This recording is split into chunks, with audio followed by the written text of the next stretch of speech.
Welcome to the Minute of Terror channel. Leave your like and subscribe to the channel. It was January 2003 when I and a group of friends decided to travel to a bustling city, aiming to participate in a major social event that would last a week. We stayed at a friend's apartment, located in an imposing building right in the heart of the downtown area. The structure was old, majestic, with an aura that seemed to carry secrets from bygone eras. Its interior walls, all made of dark wood, creaked subtly at the slightest movement, while the dim light in the hallways cast shadows that danced like specters. The air there was thick, almost tangible, as if crossing the entrance meant leaving the real world behind and stepping into something different, something we couldn't explain. What stood out most, however, were the two wooden elevators, old, with heavy, hollow doors. They pierced the building's silence with mysterious creaks and clatters. At first, we attributed the noises to worn-out mechanics, but there was something about them that unsettled us. None of us suffered from claustrophobia, yet stepping into those wooden boxes brought an overwhelming, suffocating feeling, a tightness in the chest, a chill down the spine. Still, we laughed it off and ignored it, caught up in the excitement of the trip. Little did we know that the building itself would become the true protagonist of our story. In the middle of the week, our laid-back routine was disrupted. It was a restless early morning, around 3 a.m., when we realized the drinks had run out in the apartment.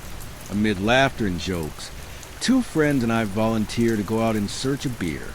We returned empty-handed. But the real nightmare began when we stepped into the right-hand elevator, which was already stationed on the ground floor. Curiously, we had come down using the left-hand elevator, but we didn't think much of it. I stepped in, pressed the button for the 7th floor, everyone saw it, and the doors closed with a low groan. The ride started normally, but soon something felt off. "It's taking too long," I remarked, frowning. My friends agreed, and we began counting the pillars passing by the elevator's small window. 5, 10, 12, more than 10 floors, and we were still going up. The 7th floor should have been long behind us. Then, without warning, the elevator stopped.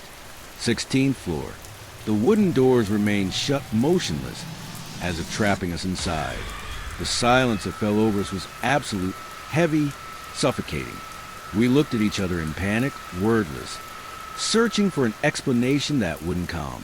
Suddenly, a mechanical rumble echoed just above our heads. The elevator's motor, so close it felt like it was inside the cabin with us. We figured we must be near the top of the building. Seconds later, we heard the left-hand elevator arrive at the same floor. Its doors opened with a distant creak, but no one stepped out. Then, our elevator doors opened too.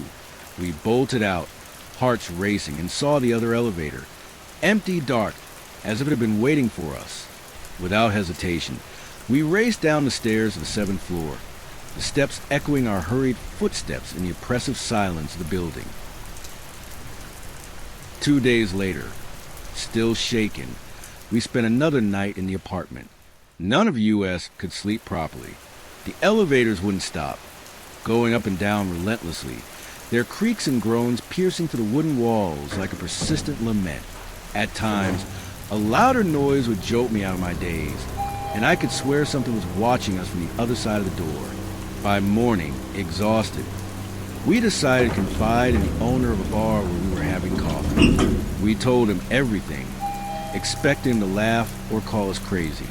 But his gaze was serious, almost resigned, as if he'd heard this story before. He took a sip of his coffee and began to speak.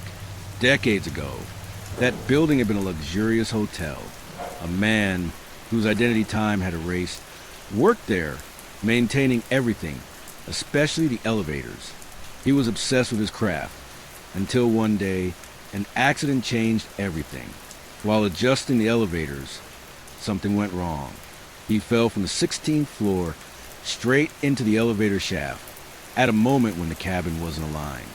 The hotel never recovered from the tragedy, and the building was eventually converted into apartments.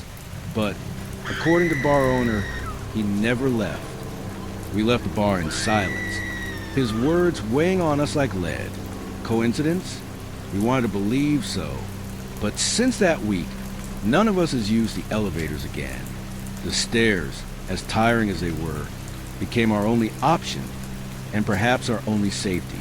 Even now, when we get together, we avoid talking about that night, but the sound of those creaks still echoes in our nightmares.